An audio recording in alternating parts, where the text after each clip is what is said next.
Story time, Nina's Dream. Nina was a little girl. She lived in a small village near Divyagar in Konkan. Her parents worked in the field. Her village was near the sea. Her brother went to the grassland to graze their cattle. The older girls from her lane went to bring firewood from the forest. Nina sat under a mango tree and watched the birds, butterflies and clouds. She too wanted to fly like them. When she saw fishes in the sea, she wanted to swim. When she saw the sea, she wanted to cross it and see what is there on the other side. After dinner, when everyone slept in the front yard, she saw the moon, the stars and wanted to touch them. When her mother heard her wishes, she smiled and said, "Girls cannot do all these things." Nina felt, will my wishes ever come true? One day a smart lady came to their village. She had a bag, some books and a purse on her shoulder. Nina ran to her and asked, "Who are you? Are you going to live in our village?" The lady smiled and said, "Yes. I am Rutuja. I am going to live in your village. We are going to start an activity center here for the little girls like you. I also live and went to school in a small village like this." Nina was happy. She held Rutuja's hand and took her home. She offered her some tea and laddus. Rutuja said, "Thank you, Nina. I am pilot.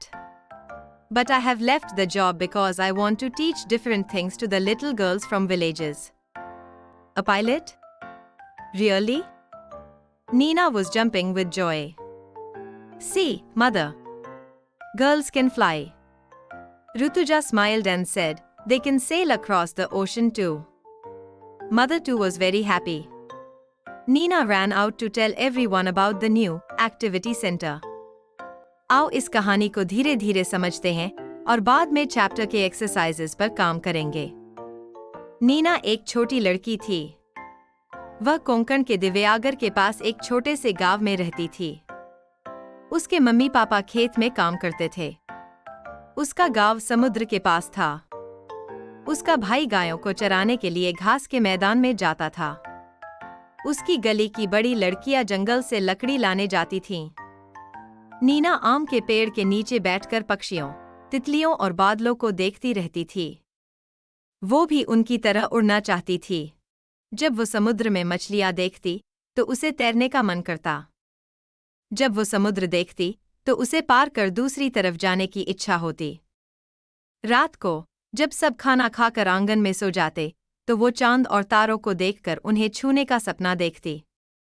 जब उसकी माँ उसकी बातें सुनती तो मुस्कुरा कर कहती, "लड़कियां ये सब नहीं कर सकती।" नीना सोचती, क्या मेरी इच्छाएं कभी पूरी होंगी? एक दिन गांव में एक समझदार औरत आई। उनके पास एक बैग, कुछ किताबें और एक पर्स था। नीना दौड़कर उनके पास गई और पूछा, "आप कौन हैं? क्या आप हमारे गांव में रहने आए हैं?" वो महिला मुस्कुराई और बोली, "हाँ, मैं ऋतुजा हूँ। मैं तुम्हारे गांव में रहने आई हूँ। हम यहाँ तुम जैसी छोटी लड़कियों के लिए एक एक्टिविटी सेंटर करने जा रहे हैं। मैं भी तुम्हारे जैसे छोटे से गांव में रहती थी और स्कूल जाती थी।" नीना बहुत खुश हुई। उसने ऋतुजा का हाथ पकड़ा और उन्हें अपने घर ले गई। उसने उन्हें चाय और लड्डू पेश किए। ऋतुजा ने कहा, "धन्यवाद नीना। मैं एक पायलट हूँ। लेकिन मैंने वो नौकरी छोड़ दी है क्योंकि मैं गांव की छोटी छोटी लड़कियों को अलग अलग चीजें सिखाना चाहती हूँ।" पायलट सच में, नीना खुशी से उछल पड़ी।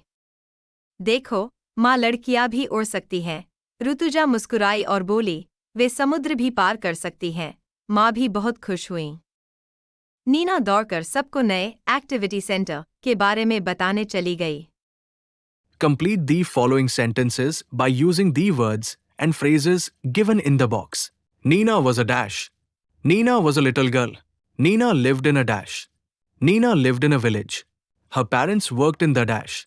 Her parents worked in the field. Her brother went to the grassland to dash. Her brother went to the grassland to graze their cattle. The older girls went to the forest dash. The older girls went to the forest to bring firewood. One day Dash came to their village. One day a smart lady came to their village. The smart lady was a Dash. The smart lady was a pilot. Find the opposite words of the following from the story. Opposite मतलब उल्टा. Far. Far मतलब दूर, तो उसका opposite क्या होगा? Near यानी पास. Big. Big मतलब बड़ा, तो उसका opposite क्या होगा? Small यानी छोटा. Back. Back मतलब पीछे, तो उसका opposite क्या होगा? Front यानी सामने. False. False मतलब गलत, तो उसका opposite क्या होगा? True यानी सही. Younger. Younger मतलब छोटा, तो उसका opposite क्या होगा? Older यानी बड़ा. Sad. Sad मतलब दुखी, तो उसका opposite क्या होगा? Happy यानी खुश. आशा है कि चैप्टर समझ में आया होगा. मिलते हैं अगले वीडियो में.